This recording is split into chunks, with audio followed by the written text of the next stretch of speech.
The morning sun cast long shadows across the crystal mining facility on Kepler-4 for Tubi. Commander Lyra Vexhai stood on the observation deck, watching the daily shift change below. Thousands of Zilani workers moved like flowing water between the massive extraction towers. Their crystalline skin caught the light and threw rainbows across the metal walkways. Lyra had been running this mining operation for 12 years. She knew every tunnel, every machine, every face in the crowd below. The Zilani were peaceful people. They had no army, no weapons, no way to fight back against anyone who wanted to hurt them. That had never been a problem before.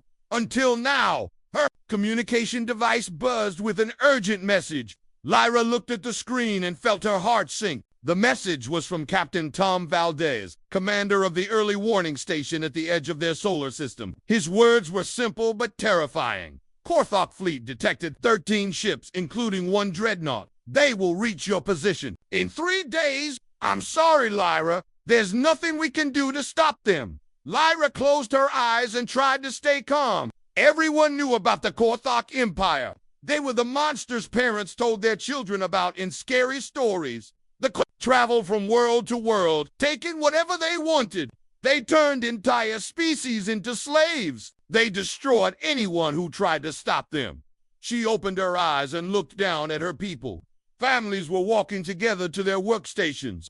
Children played in the community gardens between the housing blocks.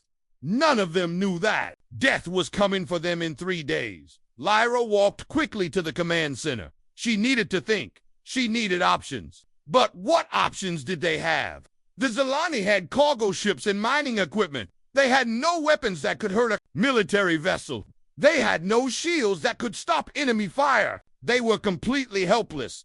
The command center was busy with the normal morning activities. Technical teams monitored the mining operations. Traffic controllers guided ships in and out of the landing bay. Everything looked normal and peaceful. Lyra almost didn't want to destroy that peace with her news. She called her senior staff together. Chief Engineer Kelenixma was first to arrive. He was old for a Zilani, his crystal skin showing deep blue patterns that came with age. Behind him came Medical Director Yula Texaval and Operations Manager R.H. Dorhai. They all looked happy and relaxed until they saw Lyra's face. "We have a problem," Lyra said. She told them about the Korthok fleet. She watched their faces change from confusion to fear to despair. They all knew what this meant. "How long do we have?" asked Keller. 3 days, Lyra replied. "Can we evacuate everyone?" asked Eula. Lyra shook her head. "We have cargo ships, not passenger vessels. Maybe we could get 5,000 people off world. We have 53,000 people here." The room went quiet. Everyone was thinking the same thing. 48 people were going to die or become slaves. There was nothing they could do to stop it. "What about asking for help?" asked Arachin. "Other species might send ships to help us." Lyra had been thinking about that. The Zilani had good relationships with many species across the galaxy. The Nexari were excellent traders. The Etherians were brilliant scientists. The Valdorians had strong moral values. Maybe some of them would help. "It's worth trying," she said. "Prepare a general distress signal. Send it to every allied species we know." Over the next few hours, Lyra worked with her communications team to create the message. They had to be careful with their words. Too desperate and other species might think they were already lost. Not desperate enough, and others might not understand how serious the situation was. The final message was simple. "This is Commander Lyra Vexhai of the Zilani mining colony on Kepler-4 for Tubi. We are facing attack by a superior military force in 3 days. We are requesting immediate assistance for civilian evacuation. Any help would be greatly appreciated." They sent the message out across the galaxy and waited. The first response came from the Nexari Trade Federation. They could spare one transport ship that could carry 800 people. It would arrive in 4 days. Too late to help, but they were trying. The Etherian Science Council responded next. They had a research vessel in the area that could take 300 people. Again, it would arrive too late, but they were sending it anyway. More responses came. Throughout the day, the Valdorians offered prayers and moral support. The Kepler Alliance said they would send a formal protest to the Korthok government. The Frontier Coalition promised to remember the Zilani sacrifice. None of it was enough. Even if all the promised ships arrived on time, they could only save about 2,000 people. Better than nothing, but not nearly enough. As evening came, Lyra stood again on the observation deck. The mining facility was lighting up for the night shift. Families were having dinner together. Children were playing games in the recreation areas. Tomorrow, she would have to tell them all that death was coming. Her communication device buzzed again. Another response to their distress call. This one was different. The sender was identified as Captain Jake Morrison, Earth Defense Force, Titan Station. The message was short. Commander Vex-High, this is Captain Morrison. We received your distress call. Help is coming. Hold your position. Do not attempt evacuation until we arrive. Repeat, help is coming. Lyra frowned. She had heard of humans, of course. They were a relatively new species that had joined the galactic community about 50 years ago. They had a small territory on the edge of known space. They seemed friendly enough, but they were not considered very important by most other species. She wondered what kind of help they could send. Probably one ship, maybe two if they were being generous. Every little bit helped, but it wouldn't change the outcome. The Korthok were still coming, and the Zilani were still doomed. But something about the human message felt different. Most of the other species had sent regrets along with their promises of help. They explained why they couldn't send more ships or bigger ships or better ships. The human message contained no regrets, no explanations, no limitations. Just a simple promise that help was coming. Lyra decided to trust that promise, even though she didn't understand why. She sent orders to all evacuation teams to stand down and wait. Maybe the humans would surprise everyone. Maybe they had something special planned. She looked up at the stars and wondered what was coming. Admiral Lisa Morrison was having her morning coffee when the emergency alert came through. She was sitting in her office at Earth Defense Headquarters, watching the sunrise over the mountains of Colorado. It was supposed to be a quiet Tuesday. Those plans changed when her aide, Lieutenant Ben Parker, burst through her door. "Admiral, we have a priority distress call from the Outer Rim," Ben said, holding a data pad. Captain Morrison forwarded it from Titan Station. Lisa raised an eyebrow. Her son Jake was stationed at Titan, monitoring the frontier territories. If he thought something was important enough to send to Earth Command, she needed to pay attention. She read the message from the Zilani colony. 53,000 civilians under threat from a Korthok fleet. She knew about the Korthok Empire. Every human military officer did. They were the worst kind of enemy, the kind that enjoyed causing pain. "Get me Admiral Rick Hayes, General Susan Clark, and Fleet Commander Tony Garcia," Lisa said. "Emergency meeting in Conference Room Alpha, now." Within 20 minutes, the senior leadership of Earth's military was sitting around the conference table. The room had large windows that looked out over the training grounds where new recruits were learning to be soldiers. Lisa wondered how many of those young people might be needed for what she was about to propose. Admiral Hayes was the first to speak after reading the situation report. "It's tragic, but what can we do? They're asking for evacuation help. We could send the 7th Fleet. That's 6 ships, including 2 transports. We could probably save 10,000 people." General Clark nodded. "The 7th Fleet could handle the Korthok ships too. 13 vessels isn't that many. We could drive them off and evacuate civilians at the same time." Fleet Commander Garcia pulled up tactical displays on the conference room screens. "The have been expanding for years. They've enslaved 4 different species in the last decade. Someone needs to stop them before they get too strong." Lisa had been quiet, thinking. She stood up and walked to the large star map that covered one wall of the room. She found the Kepler 442 system and marked it with her finger. "You're all missing the bigger picture," she said. "This isn't just about saving the Zilani. This is about sending a message to every species in the galaxy about who humans are and what we stand for." Admiral Hayes looked confused. "What do you mean?" Lisa turned back to face her colleagues. "Every other species that got this distress call is sending the minimum help they can manage. 1 ship here, 2 ships there. They're doing just enough to say they tried. That's not who we are." She walked back to the table and put her hands flat on its surface. "When humans say we're coming to help, we don't send what's convenient. We don't send what's cheap. We send enough to get the job done right. General Clark leaned forward. What are you suggesting? I'm suggesting we show the galaxy what human help really looks like, Lisa said. I want every available ship in Sol System. I want the Centauri Defense Fleet. I want the Vega Border Patrol. I want everything we can get moving toward Kepler-4 for to be. The room went silent. Fleet Commander Garcia was the first to speak. Admiral, that's almost our entire military. 300 ships, maybe more. Exactly, Lisa said. Admiral Hayes shook his head. It's overkill. We could handle 13 Korthok ships with 20 vessels. Why send 300?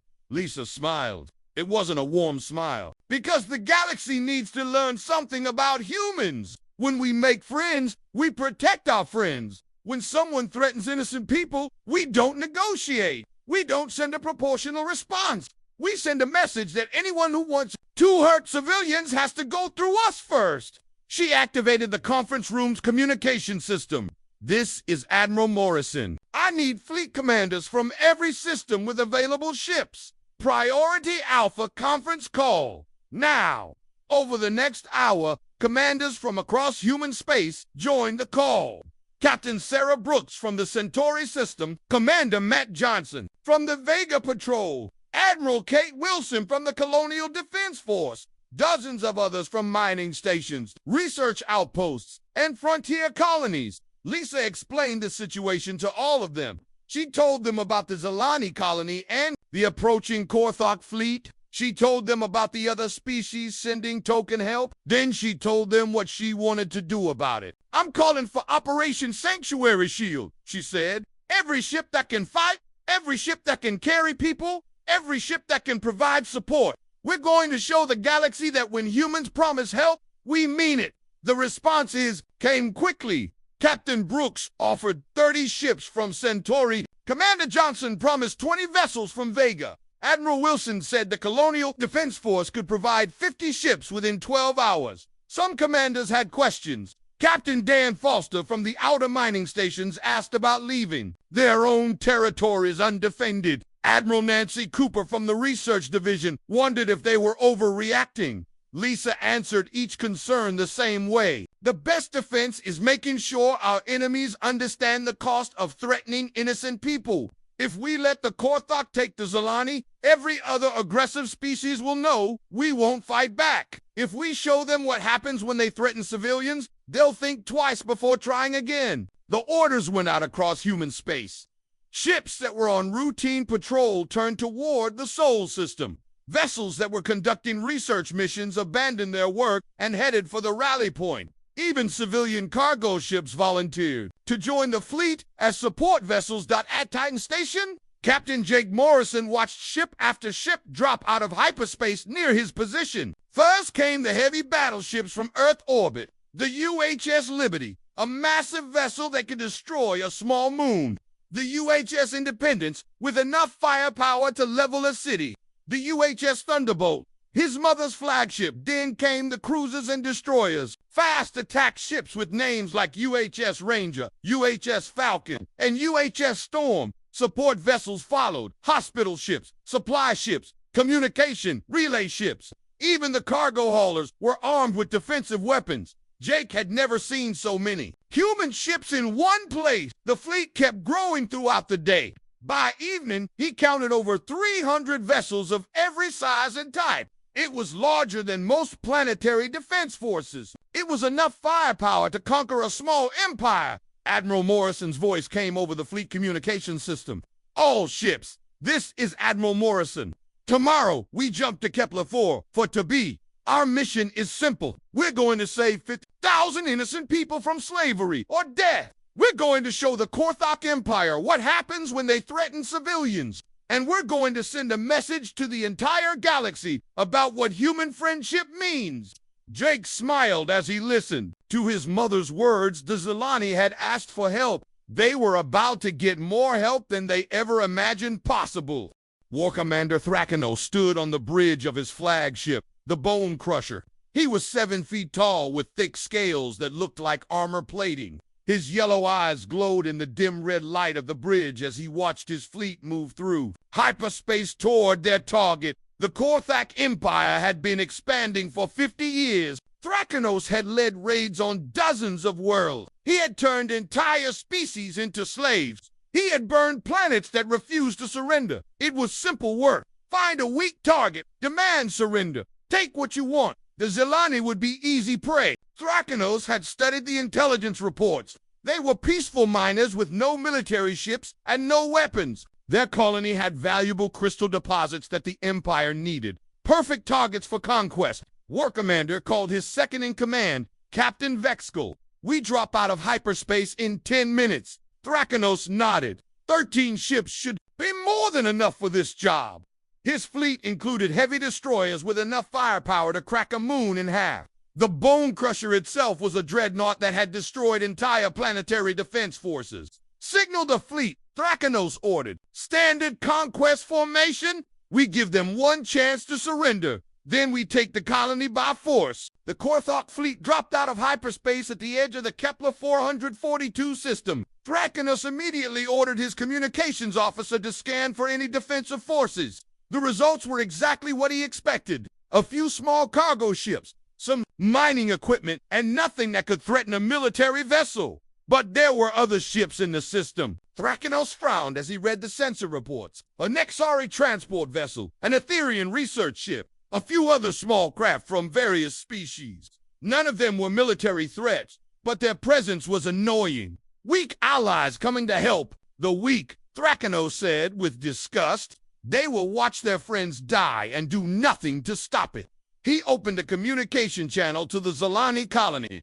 The face that appeared on his screen was that of a Zelani female with crystal blue skin and large, frightened eyes. This must be their leader. I am War Commander Thrakinos of the Korthak Empire, he said in his deep, threatening voice. You will surrender your colony immediately.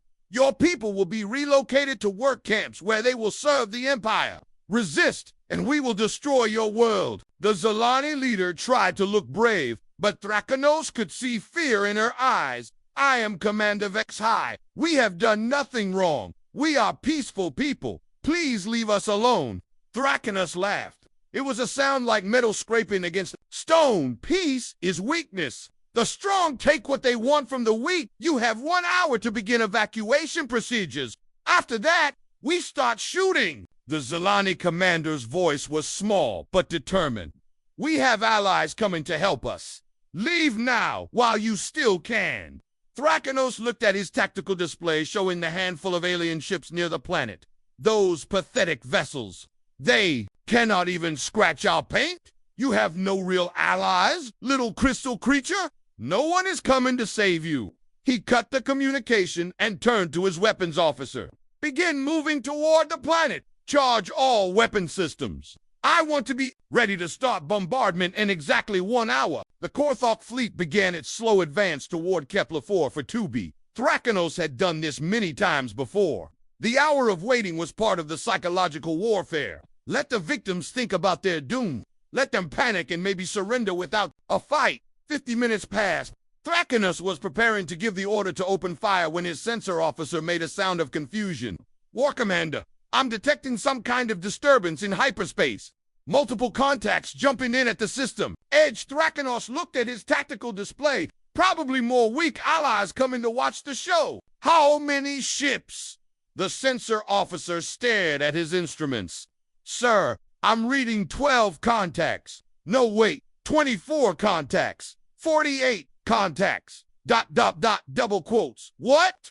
Thrakinos moved to look at the sensor display himself. Ships were dropping out of hyperspace in perfectly organized groups. But these weren't the small, weak vessels he expected. These were warships. Big ones. 60 contacts. 84 contacts. 112 contacts. The sensor officer's voice was getting higher with each count. Thrakinos felt something he hadn't experienced in years. Fear. Real, cold fear in his stomach. What species are they? Who has that many warships? The communications officer looked up from his station. Sir, we're receiving a transmission on all frequencies. The ships are identifying themselves as human vessels. Humans. Thracanos had heard of them. A new species from the edge of known space. They were supposed to be small and unimportant. How many human ships could there be? His sensor officer answered in a shaking voice. Sir, the count is now over. 200 vessels and they're still coming. On the main screen, Thracanos watched space itself tear open again and again as more human ships dropped out of hyperspace. Massive battleships that dwarfed his own dreadnought. Sleek cruisers bristling with weapons. Squadrons of fighters moving in perfect formation. The human fleet spread across space like a metal storm cloud. They moved with precision that impressed even Thracanos. Every ship knew exactly where to go. Every formation was perfect. This wasn't a hastily assembled rescue force. This was a professional military operation. Final count, War Commander, his sensor officer reported. 307 human vessels, multiple ship classes including battleships, cruisers, destroyers, and support craft. Thracanos stared at the tactical display.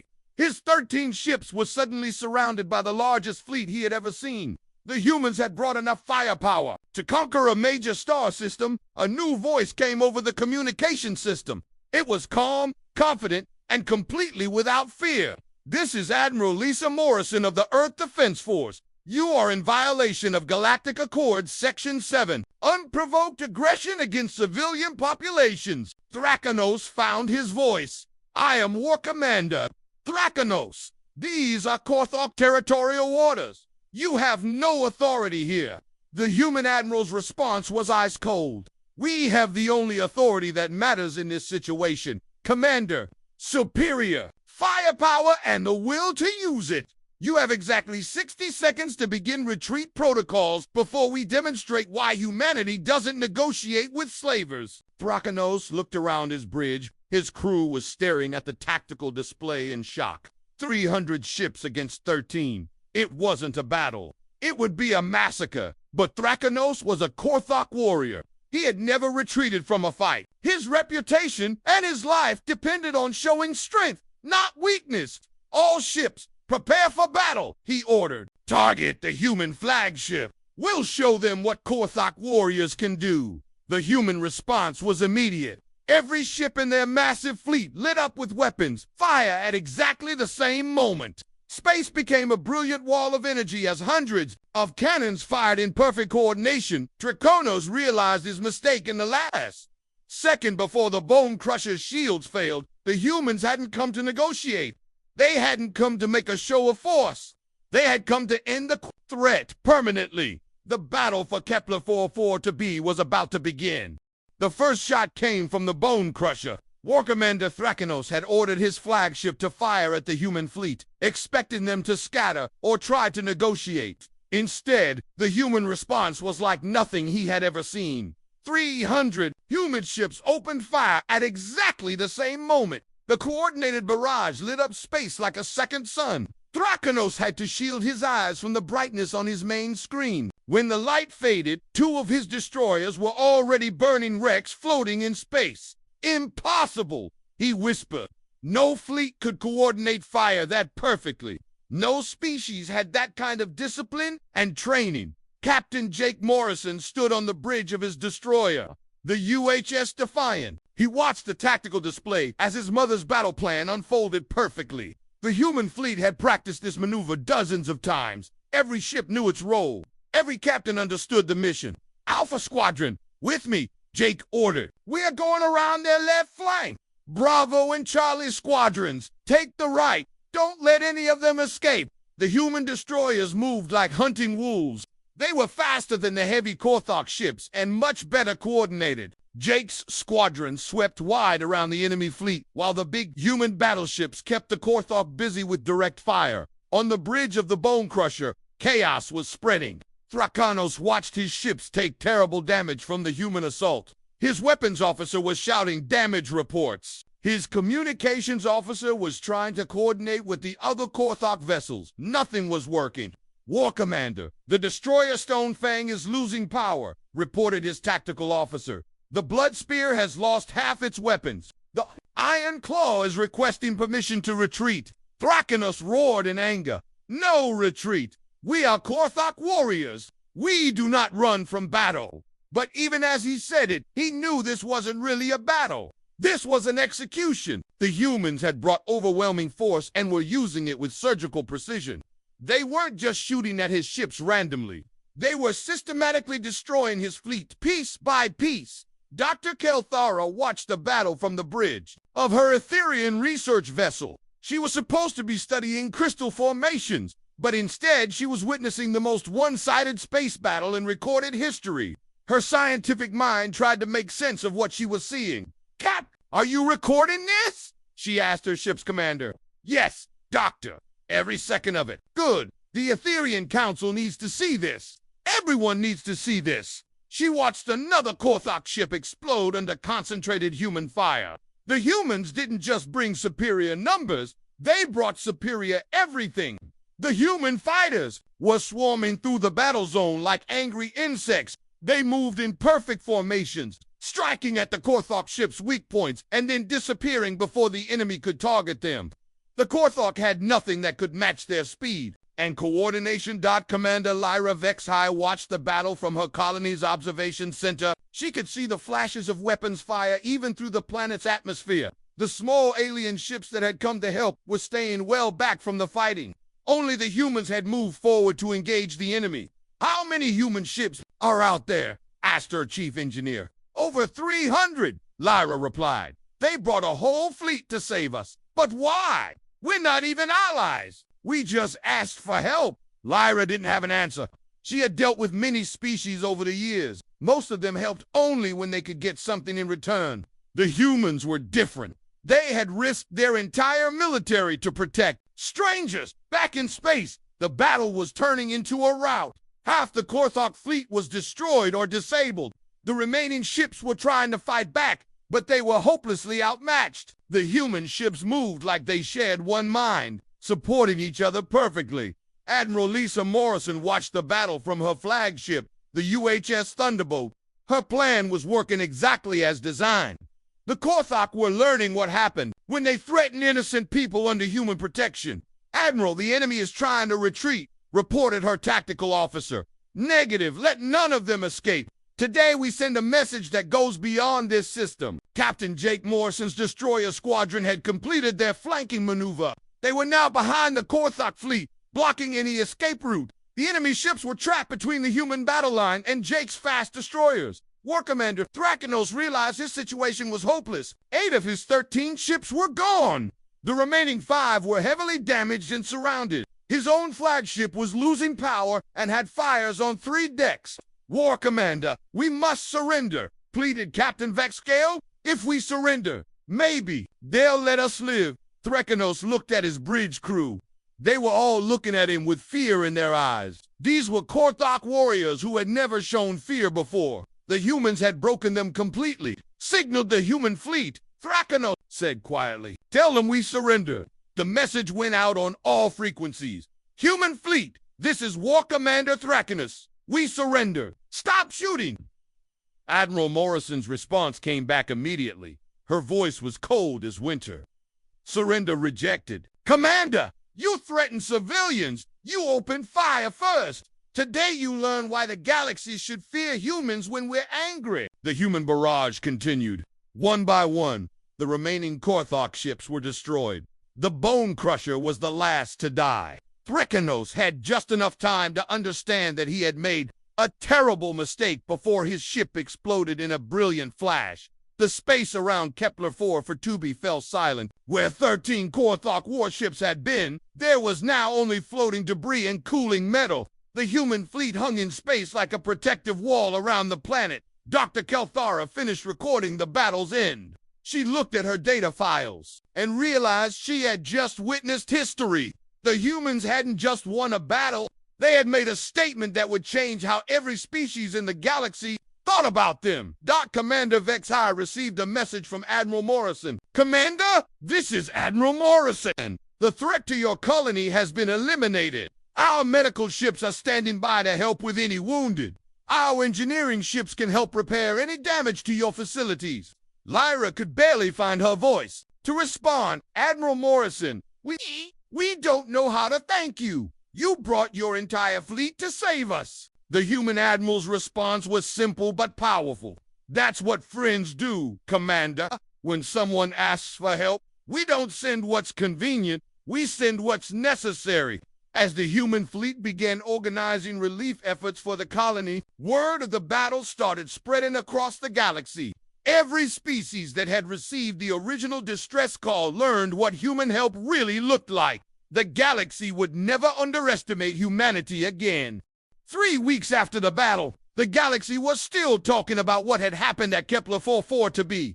The news had spread faster than anyone expected. Every species, every government, every trade organization had heard the story of how humans responded to a call for help. On the planet Nexar Prime, Trade Minister Kelvin was meeting with his council. The Nexari were known throughout the galaxy as careful business people who never took unnecessary risks. But today they were discussing something that had never been considered before. The humans destroyed 13 Korthok warships without losing a single vessel, Kelvin said to his advisors. They brought 300 ships to save people they had never met. These are not normal galactic citizens. Council member Jexera nodded. Our intelligence reports say the humans have technology equal to most major powers, but their military doctrine is completely different. They don't fight to win territory or resources. They fight to protect people, which makes them either very dangerous or very valuable as allies, Kelvin concluded. I want a formal alliance proposal sent to Earth immediately. Full trade partnership, mutual defense agreement, everything. Similar conversations were happening across the galaxy. On Aetherian Prime, Dr. Kelthara was presenting her battle recordings to the Science Council. The ancient Aetherians had seen many wars over their long history, but nothing like this. Council members observed the coordination. Dr. Kelthara said, as she played footage of the human fleet opening fire. 300 ships firing as one. No communication delays, no confusion, no accidents. This level of military precision suggests a highly advanced command structure. The eldest council member Yelthar spoke in his ancient voice. Doctor, what is your scientific assessment of human military capability? Dr. Kelthara had been dreading this question. Based on my observations, council member, I believe the humans could defeat any known military force in the galaxy, not through superior technology, but through superior organization and determination. The council chamber fell silent. The Aetherians had been the dominant scientific power for thousands of years. The idea that a young species could surpass them was difficult to accept. Furthermore, Dr. Kelthara continued, they demonstrated something that may be more important than raw power. They showed they will use that power to protect others, even at great cost to themselves. On Earth, Admiral Lisa Morrison was dealing with the diplomatic aftermath of the battle. Her office was flooded with messages from species across the galaxy, alliance requests, trade proposals, formal apologies from governments that had ignored the Zilani distress call. Her aide, Lieutenant Ben Parker, brought her the latest batch of communications. Admiral, we've received 47 new diplomatic requests today. The Valdorian Republic wants to discuss mutual defense. The Frontier Coalition is offering exclusive mining rights. Even the Kepler Alliance is asking for a meeting. Lisa smiled as she read through the messages. 3 weeks ago, most of these species considered us a minor frontier power. Now they all want to be our friends. What should I tell them? Schedule meetings with everyone, but make it clear that any alliance with humanity comes with certain expectations. We protect our friends, and we expect our friends to protect innocent people too. Captain Jake Morrison had been promoted to admiral after the battle. He was now commanding the new Kepler Defense Force, a permanent human presence in the system. His ships patrolled the space around the Zilani colony, making sure no other threats appeared. Jake stood on the observation deck of his flagship, looking down at the crystal mining facility on the planet below. The Zilani had built a memorial where the battle had taken place. It was a simple crystal structure that caught the light and threw rainbows across the ground. Commander Lyra Vex-High had sent him a message about the memorial. The inscription was written in both Zilani crystal script and human English. It read, "Here stands proof that some species still believe in doing what's right, not what's easy." The political changes were happening faster than anyone expected. the Galactic Council called an emergency session to discuss what they were calling the human situation. For 50 years, the Council had been dominated by old, established powers who made decisions slowly and carefully. Council Speaker Moore, a member of the ancient Centauri species, addressed the assembly. "We are here to discuss the recent actions of the human species in the Kepler 442 system. Their intervention, while successful, was undertaken without council approval." The human representative, Ambassador Carl I, stood to respond. She was Admiral Rick Hayes' sister and had been chosen specifically because she could be diplomatic when needed and firm when required. Speaker Murdoch, with respect, the Council has no authority over human military operations in defense of innocent civilians. "We acted under the universal right of protection for non-combatants. The scale of your response was unprecedented," argued the Centauri representative.